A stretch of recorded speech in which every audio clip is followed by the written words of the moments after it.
Ouais l'équipe, vous allez bien, on se retrouve pour une nouvelle vidéo, on va tout simplement débattre du match PSG vs OM qui vient tout juste de se terminer. Bref, c'est parti. Et c'est tout simplement le PSG qui s'impose 2-1 dans ce classico avec des buts de Neymar et de Mbappé sur penalty et un but de Khaled Ashkar sous corner. Alors plus globalement, ça a été un match quand même maîtrisé par le PSG, même s'ils sont pas vraiment dominants en termes de possession, ils ont dominé dans le jeu. Marseille a vraiment voulu jouer la possession, ils ont tout simplement joué sans numéro 9 et tout simplement à chaque action, il y avait tout simplement pas d'appel, pas de numéro 9 pour conclure les occasions, ce qui a été compliqué pour eux de vraiment nous mettre en difficulté. Alors c'est vrai qu'il y a eu beaucoup de faits durs, notamment le penalty sur la main, est-ce qu'il y a vraiment main ou pas, ça c'est chacun son avis. Aussi le but refusé sur hors-jeu de Saliba, est-ce qu'il y avait vraiment hors-jeu, ça c'est un autre débat. 2 buts refusés pour Messi aussi pour hors-jeu, un but refusé pour Mbappé pour hors-jeu. Bon, c'était vraiment une soirée d'hors-jeu, mais tout simplement ce qu'on retient c'est la victoire des Parisiens qui du coup prennent 15 points d'avance sur l'OM et s'ils gagnent mercredi face à Angers, ils sont du coup champions.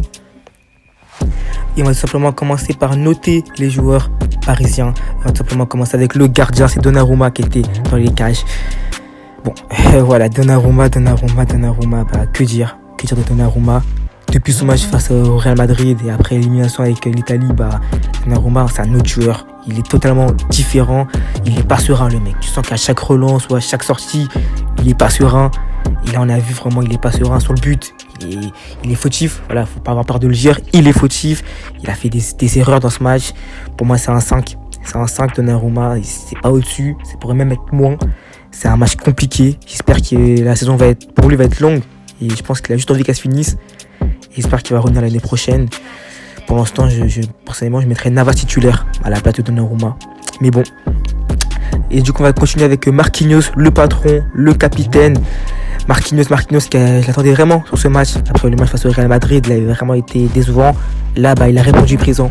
Un patron, beaucoup de récupération de balles dans la phase de réparation, des gros tacles, des bons gestes. Il a été présent, il a fait aucune faute, aucune erreur. Un match sérieux, un leader, un patron sur le terrain. Vraiment, moi j'ai beaucoup aimé Marquinhos, pour moi c'est un 7. Franchement, vraiment rien à dire sur le match de Marquinhos. Il a été serein, il a été costaud du début à la fin. Et c'est vraiment un très beau match de la part du défenseur brésilien. On continue avec son compère en défense, Kimpembe. Alors bien sûr, Kimpembe et Marquinhos ont fait un match tranquille parce qu'il n'y avait pas de numéro 9 sur qui défendre. Et du coup, Kimpembe, il n'a pas eu grand chose à faire. C'était un match serein de sa part aussi. Peut-être parce que je l'ai un peu moins vu, donc je mettrai un 6 pour lui, 7 pour Marquinhos. Mais ça reste un match sérieux, pareil, pas beaucoup d'erreurs de la part de Kimpembe. Lui aussi, j'attendais un petit peu. Il a répondu, on va dire, présent. Donc, belle note de 6 pour lui. Et les défenseurs qui ont le plus de boulot, on va dire, entre guillemets, c'est les latéraux avec Nuno Mendes. Un Nuno Mendes qui était plutôt bon depuis son arrivée au PSG. Là, c'était 50-50. Un coup, il réussit une bonne intervention. Un coup, il est pas là. Un coup, il fait une bonne relance. Un coup, il fait pas une bonne relance. Du coup, moi, je mettrais un 6. Pareil, 6. Voire 5,5. Voilà, c'était pas un mauvais match de sa part, mais on sait qu'il peut faire mieux, qu'il peut apporter un peu plus aussi offensivement. Par rapport à Hakimi, qui lui, pour une fois, a un petit peu apporté offensivement. Et Hakimi, lui, je lui mettrais une note de 6 aussi. Hakimi était pour moi meilleur que Nuno Mendes, mais je lui remets la même note. Hakimi, j'ai beaucoup aimé, surtout au moment où il fait sa percée de près de 30 mètres là, sur le terrain, avant de servir à Mbappé, mais de rater sa passe. C'était un bon match de Hakimi, serein aussi, il n'a pas fait d'erreur. Après, il avait pas un réel ailier face à lui, mais c'était un bon match, il a été costaud, le latéral marocain. Il va tout simplement passer au milieu de terrain avec tout simplement Danilo Pereira. Danilo Pereira, c'est un match tout simplement vu que en fait Marseille a tout simplement dominé le match. Ils ont eu la possession. Et on a du coup pas vu le milieu de terrain parisien. On l'a pas vu du tout le milieu de terrain parisien. Et Danilo a fait les frais, il a pas fait non plus un grand match. On l'a vu faire des meilleurs matchs, comme on l'a vu faire des matchs moins bien. Je lui mets un 6. Voilà, il est sorti vers la 60e minute. Bon. Voilà, le PSG m'a un petit peu déçu dans le sens où c'était leur dernier grand match et qu'ils n'ont pas vraiment montré grand chose, surtout le milieu de terrain. Et Danilo, je m'attendais un peu plus de lui qui était plutôt bon ces derniers temps. Là, ça a été compliqué, pas beaucoup vu, mais ça reste un match correct de sa part. Verratti, bon comme d'hab qui prend un carton jaune. Est-ce que quelqu'un est surpris? Je ne pense pas.